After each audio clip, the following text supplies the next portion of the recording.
Today we're going to remove this battery from this 2013 Toyota Tundra. Alright, the tools we'll be using will be a 10mm deep socket. With this one we'll be able to remove the bracket from here and remove the negative and positive terminals.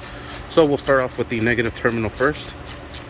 Loosen this up, get out of the way. We'll loosen up the positive side, and then we'll get this one out of the way as well. Then we'll do this battery bracket here, and then we'll remove that bracket so we could remove our battery. Sometimes if it's too stuck, just open this far enough and try sticking the screwdriver here. Open that up. As you can see, it dropped right away,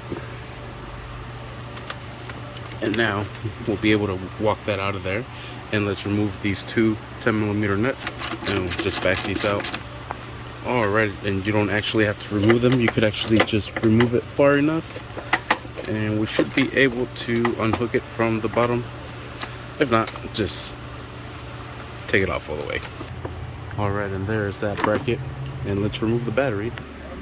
And there you have it, and that is how you remove a battery from this 2013 Toyota Tundra. Thank you for watching. Please like and subscribe.